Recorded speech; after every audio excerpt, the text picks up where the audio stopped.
प्रिय विद्यार्थियों, सभी को नमस्कार। आज आपकी इतिहास की कक्षा 12 की पाठ्य पुस्तक के अंतिम पाठ यानी संविधान के निर्माण के एक बहुत महत्वपूर्ण खंड को हम आपके सामने रोल प्ले के माध्यम से प्रस्तुत करने जा रहे हैं। और ये रोल प्ले तैयार किया है हमारे विद्यालय की कक्षा 12A और 12B के विद्यार्थियों द्वारा।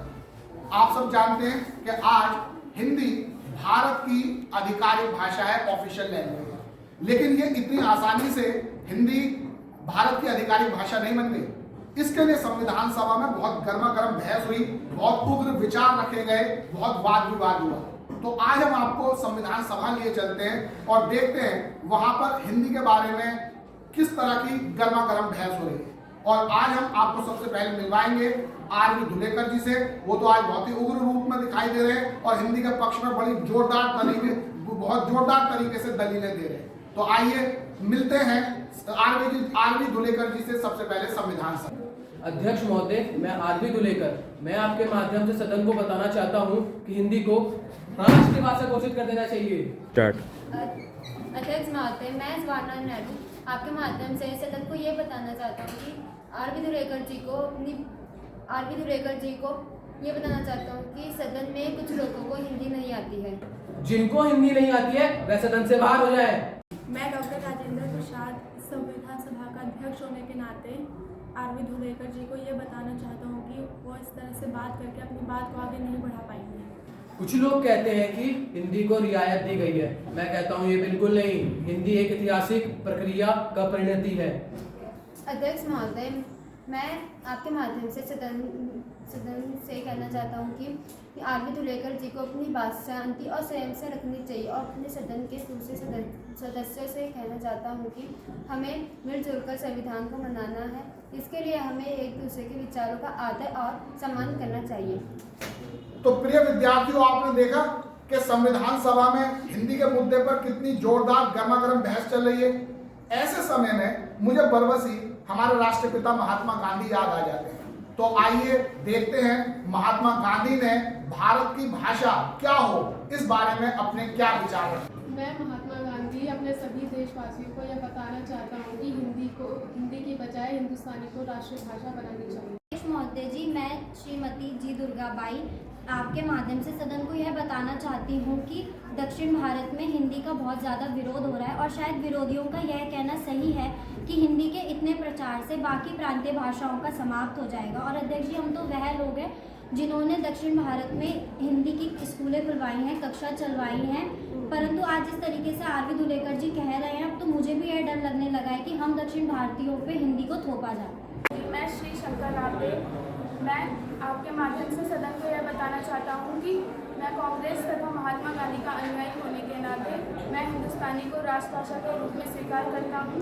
परंतु अगर आपको हिंदी के लिए कुछ समर्थन करना है तो आपको उसके लिए ऐसा कोई कदम नहीं उठाना चाहिए जिससे मेरे भीतर शंका पैदा हो या मेरी आशंकाओं को बल पड़े। अध्यक्ष महोदय जी, मैं टी.ए. रामलिंगम चेट्टियार आपके माध्यम से सदन को यह बताना चाहता हूँ कि हमें जो कुछ भी करना चाहिए एहतियात बरत कर करना चाहिए।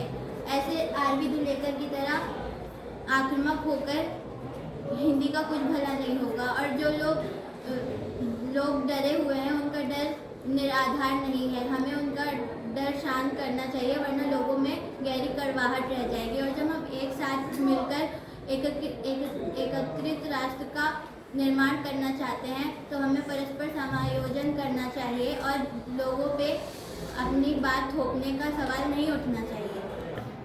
तो प्रिय विद्यार्थियों, आपने देखा हमारी संविधान सभा में हिंदी को राष्ट्रभाषा बनाया जाए या राजभाषा बनाया जाए, इसके बारे में कितनी गर्मा गर्म बहस हुई थी, कितने वाद विवाद हुए थे। लेकिन ये बड़े हर्ष की बात है कि हमारे सारे संविधान निर्माताओं में मतभेद तो था लेकिन मनभेद नहीं था। वो सब मिलजुल कर भारत के लिए बहुत अच्छा और बेहतरीन संविधान बनाना चाहते थे। तो अंततः ये निष्कर्ष निकला, सब में ये सहमति हुई कि भारत में, क्योंकि हिंदी के अलावा और भी बहुत सारे भाषाभाषी लोग हैं, इसलिए हम हिंदी को राष्ट्रभाषा को नहीं बनाएंगे, यानी नेशनल लैंग्वेज का दर्जा तो नहीं देंगे, लेकिन उसे केंद्र सरकार की, यानी जो केंद्र की कार्यपालिका है, जो संसद है, उनकी राजभाषा यानी ऑफिशियल लैंग्वेज अवश्य बनाएंगे।